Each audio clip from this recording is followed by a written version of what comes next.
el tema que me han propuesto es realmente un desafío, ¿verdad? El mismo título lo menciona, es Desafíos de la integración productiva en América Latina, entre América Latina y Asia-Pacífico, ¿no? O sea, y una pregunta, ¿cómo integrarse en cadenas globales de valor y escapar de la dependencia? Yo he cambiado el título por cómo integrarse en cadenas de valor.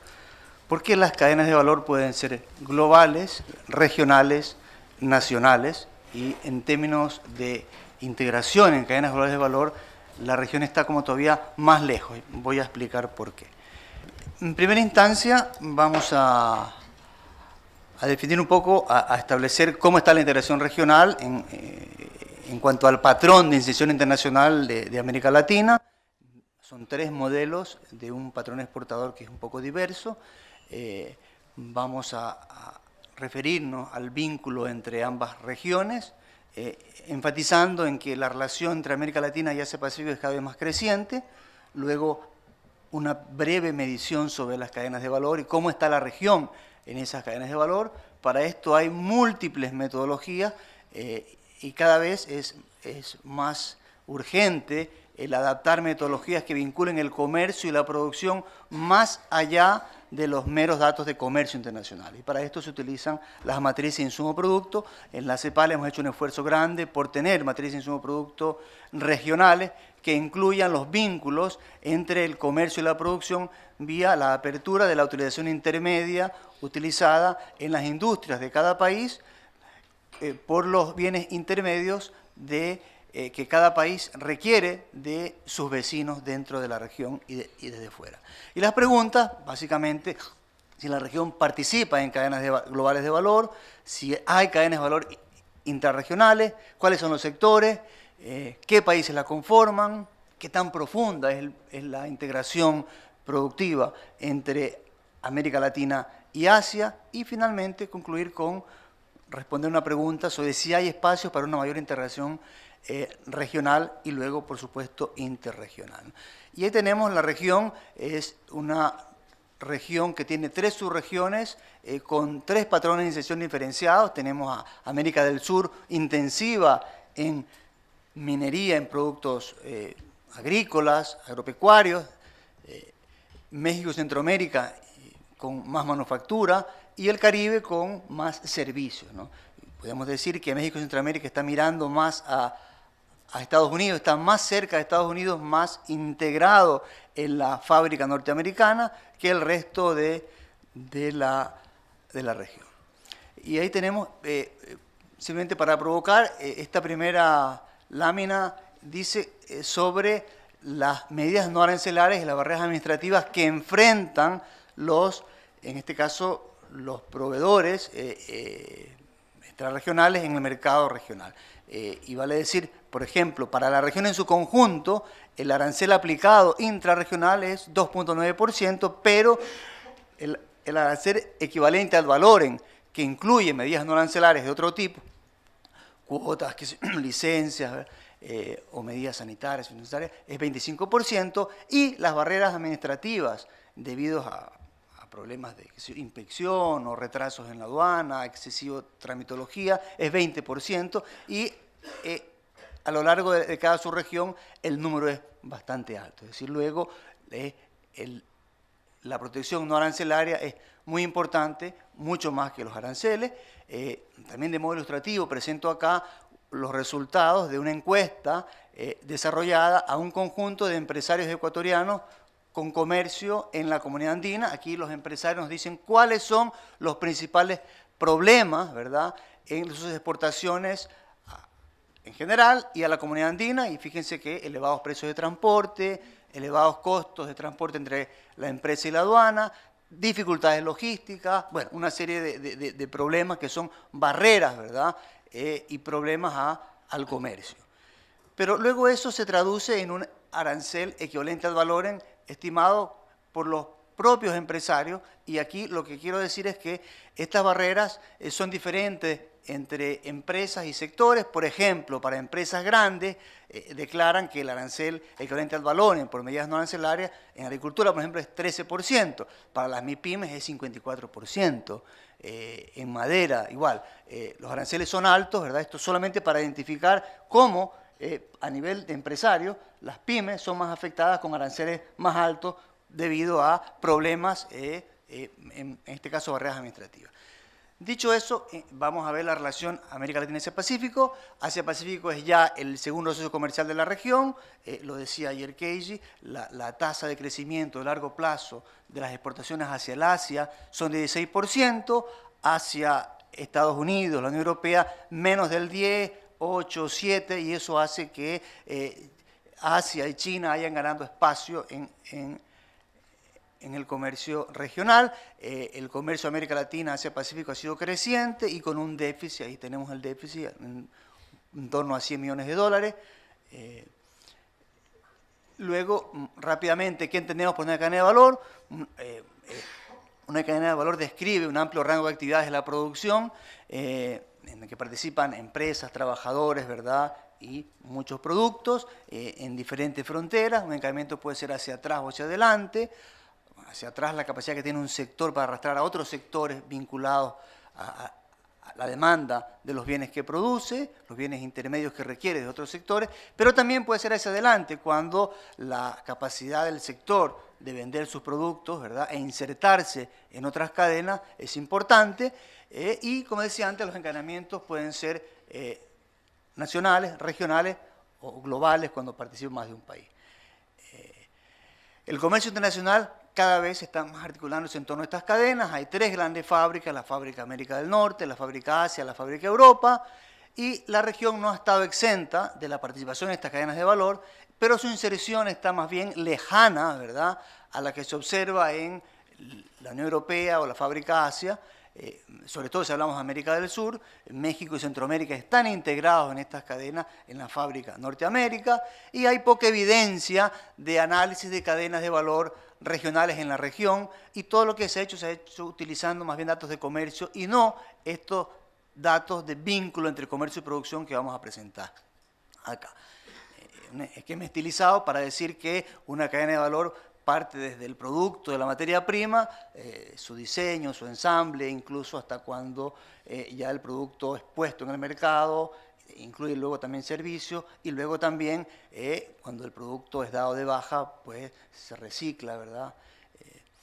En la concepción de una cadena de valor regional, para exportar se requiere también importar, y ahí tenemos, por ejemplo, hemos pensado en el Perú tendrá empresas de diferente tamaño, grandes, medianas, pequeñas. Para que el Perú exporte, por ejemplo, a la comunidad andina, ¿verdad?, va a requerir de ciertos insumos intermedios. Esas empresas van a requerir insumos intermedios que los van a comprar en sus empresas domésticas o en otras empresas que importen esos insumos, y a su vez esas empresas van a atender al mercado doméstico con su producción final o exportaciones o a la comunidad andina o al resto del mundo. Esa es una cadena en donde hay agentes económicos.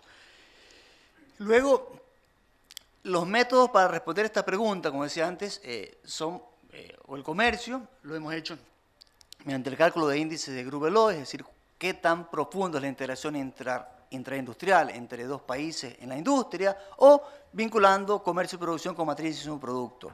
Esta metodología tiene la virtud de que permite entender las cadenas de valor nacionales, también las cadenas de valor subregionales o entre países vecinos, pues porque se desglosa la intensidad de bienes intermedios de una industria desde los vecinos, y luego, por supuesto, es una herramienta muy potente que permite hacer análisis a nivel de país, a nivel de sectores, a nivel de socios.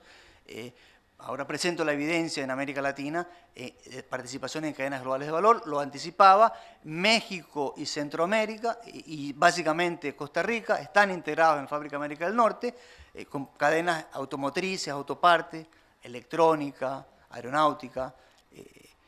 Y luego América del Sur está también integrada en redes de producción, pero más bien como proveedores de insumos intermedios de bajo valor agregado. Estamos hablando de materias primas básicas, de la soja, la carne, harina de pescado, entre otros productos.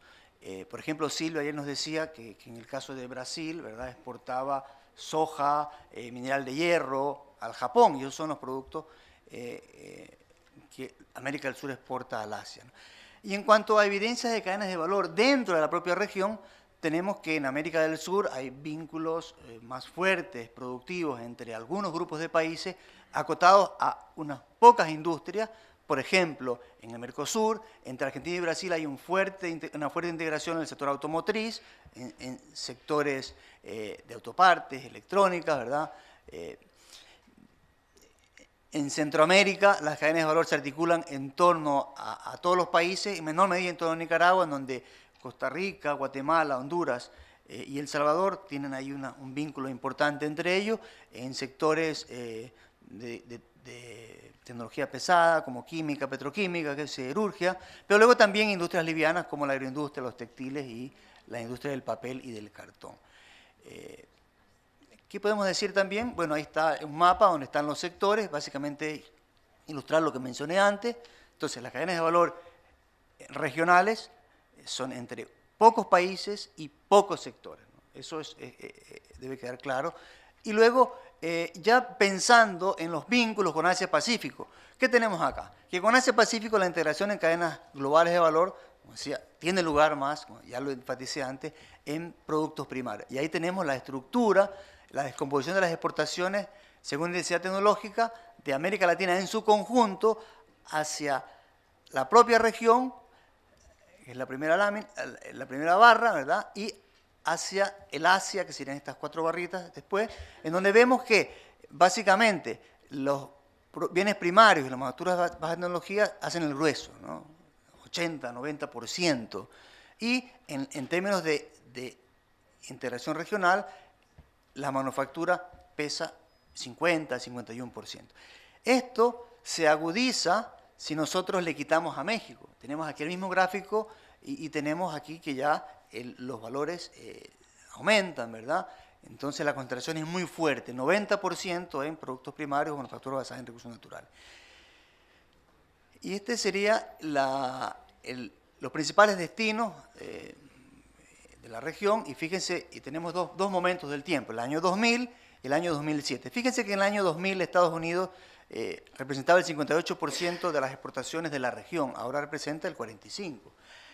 Asia-Pacífico representaba solo el 5% en el año 2000, ahora representa el 18%, y China pasó de 1 al 11%, multiplicó por 11 el tamaño, ¿verdad?, del destino de las exportaciones. Y luego, excluido México, los números son similares, Asia-Pacífico sube en su participación y la región también sube en su participación. Para decir que entonces, para América Latina y específicamente para América del Sur, Asia es muy importante en los posibles vínculos productivos. Ahora estamos hablando del comercio bruto. Y para México, curiosamente, México tenemos, bueno, no curiosamente, sino es algo que sabemos, hay una mayor diversificación con presencia de más manufactura. Por ejemplo, las exportaciones de México hacia ASEAN, ¿verdad?, en un 90% tienen más manufactura. Y eso podría decir, wow, qué interesante. El 56% de las exportaciones a la ASEAN son manufacturas de tecnología media.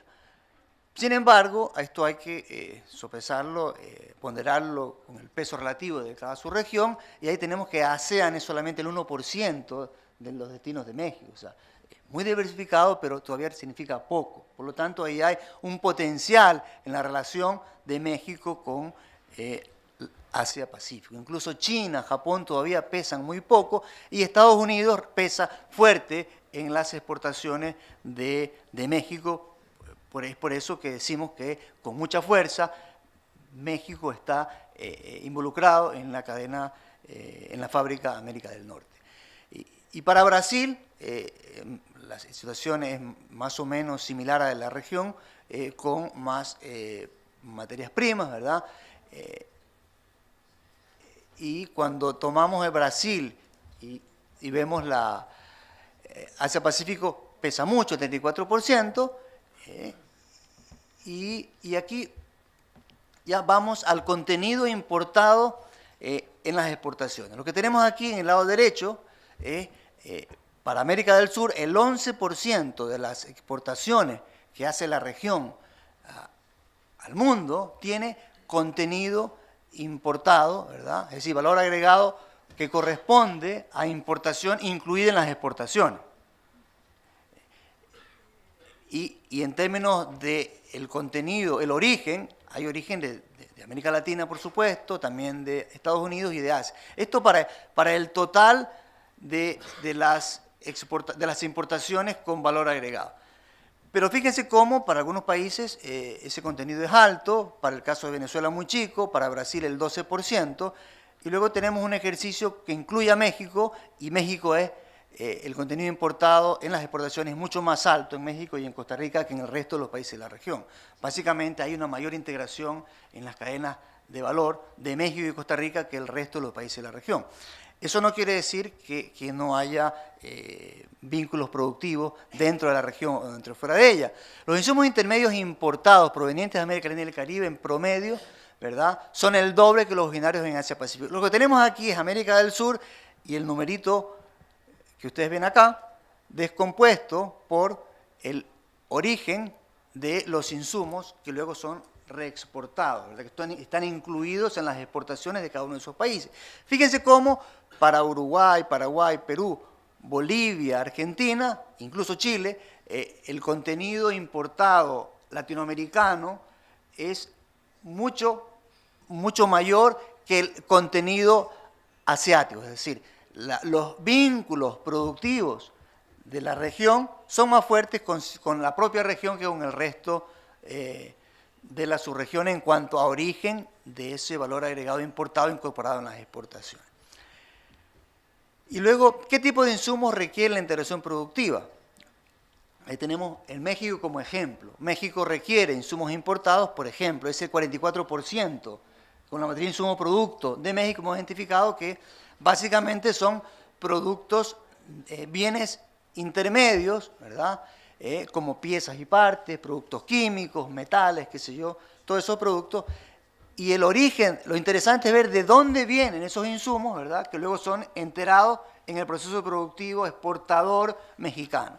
Y tenemos acá, comparativamente, los productos importados de toda la región, desde Asia-Pacífico, poseen mayor contenido tecnológico que las importaciones que la región hace de la propia región. ¿Qué quiero decir acá? Cuando la región exporta valor agregado nacional y valor agregado importado, el valor agregado importado que la región exporta tiene más contenido importado asiático que contenido importado latinoamericano, cuando se trata de exportaciones de manufactura. Esto es importante recalcarlo. Y son el tipo de productos que mencionaba antes. Y aquí, permítanme tomar el caso de los dos países más grandes, Brasil y México, y la distribución de las importaciones de bienes intermedios por origen, es decir, lo que los países, estos dos grandes países, grandes industrias, ¿verdad?, importan para enterar su producción exportable. ¿De dónde vienen los insumos? Fíjense que en ambos casos Asia pesa el 39% para Brasil, el 36% para México, y lo que Brasil requiere de México, de insumos importados, apenas el 2% de todo lo que importa y entera en su producción exportable. Y en el caso de México, el recíproco es 1% y el resto de la región es entre 2 y 3%. Vale decir, la región tiene un déficit en aprovechar, ¿verdad?, los vínculos productivos dentro de la región, los vínculos intrarregionales. Bueno, me pregunto, ¿qué hacer para promover cadenas de valor e integración productiva? O sea, primero, la recomendación es que habría que apuntalar, en primera instancia, la integración regional, más que la integración con Asia. No quiero decir con esto que la región no tenga que mirar a Asia. No, primero tiene que preocuparse por aumentar la densidad de los flujos interregionales, es decir, sobre todo los interindustriales dentro de la región, resolver las dificultades administrativas que restringen el comercio, como mencionaba antes, los elevados costos de transporte entre la fábrica y la aduana, reducir la tramitología y los trámites burocráticos en la aduana, el poder resolver cuellos de botella en el transporte, la infraestructura, y ahí, además, promover sectores que incorporen innovación y escalamiento hacia productos con mayor valor agregado. Pero dentro de la región, para aprovechar en este caso, la experiencia, o sea, de los mercados regionales como un trampolín para luego alcanzar terceros mercados y sobre todo mercados asiáticos, vale decir que ya incluye esas exportaciones interregionales, insumos importados asiáticos. Y luego atraer inversiones extranjeras directas en sectores con potencial intraindustrial, y eso es muy importante. Toda la experiencia asiática, muchos estudios desarrollados para explicar el vínculo entre comercio y crecimiento y entre inversión y comercio, han determinado que el crecimiento de las cadenas de valor en Asia estuvo liderado por inversiones extranjeras directas. Pues hay que impulsar también la atracción de esas inversiones directas, ¿verdad?, en esos sectores, y luego también impulsar la cooperación, ¿verdad?, la investigación y el desarrollo en productos en donde hay ventaja comparativa en América Latina, por ejemplo, en el Cono Sur, y cooperación entre los países para enfrentar esos desafíos de manera conjunta, ¿no? De nada vale que un país haga esfuerzos y compita con otro, por ejemplo, en tener laboratorios, ¿verdad?, o políticas de promoción de exportaciones. Entonces la idea es impulsar una agenda que sea intrarregional en estos sectores y luego que esa tarea esté completa, impulsar una agenda interregional en sectores complementarios con Asia-Pacífico. Incluso esto puede ser en paralelo. Y luego, ¿qué hacer para promover el escáner de valor? Políticas industriales para conformar clúster, ¿verdad?, en sectores con ese mayor potencial. Impulsar la convergencia regulatoria, aquí se ha dicho el día de ayer, ¿verdad?, en normas técnicas, medidas sanitarias, fitosanitarias, ¿no?, para eliminar esos cuellos de botella, promover programas conjuntos para favorecer a las medianas y pequeñas empresas, todo lo que se haga para resolver esas barreras burocráticas o reducir ese 20% de equivalente ad valorem, más allá de los aranceles, va a favorecer mucho más a las empresas medianas y pequeñas, porque esas empresas no poseen, como una empresa grande, un departamento de comercio exterior que puede hacer todo el negocio y el giro del comercio exterior. Entonces, cualquier esfuerzo para reducir ese costo redunda en mayor productividad y mayor competitividad para las empresas pymes. Y luego, la capacidad de empresarios, fortalecer la capacidad para exportar, sobre todo de vuelta a las pymes, promoción de exportaciones, utilizar las tecnologías de información, trazabilidad de huella de carbono, ayer se hablaba del comercio electrónico, ¿no?, y abordar el déficit en infraestructura, mejorando la conectividad. Y aquí ya empezamos a pensar ya en la mirada hacia el Asia, en donde había que hacer avances coordinados, también en facilitación de comercio, por ejemplo, el uso intensivo de la ventanilla única, más coordinado, el uso de la digitalización de los documentos, el uso de la firma electrónica en las transacciones, menos papel, más rapidez, más agilidad, y luego mayor cooperación con los grandes actores, con China, Japón, Corea, ASEAN, bueno, y el resto de los países, y apoyo de la Banca Regional de Desarrollo a la agenda propuesta, y aquí no está el colega de la CAF, pero la CAF está haciendo un papel importante en esta dirección, y entiendo que la Banca de Desarrollo también de Asia, China, ¿verdad? Bueno, eso sería, se requieren acciones en varios frentes para apoyar esa integración productiva a nivel regional para luego avanzar a nivel interregional, ¿no? Y ahí he agregado el tema de la acumulación regional de origen, por ejemplo, la Alianza, ¿verdad?, del Pacífico, o las iniciativas ya en curso. Por ejemplo, la Alianza del Pacífico tiene todas estas iniciativas y lo que resta es promover este tipo de políticas para superar realmente los obstáculos que en el momento están enfrentando las empresas y los sectores que tienen más vínculo en la región y que podrían después ser más competitivos en su relación con Asia-Pacífico.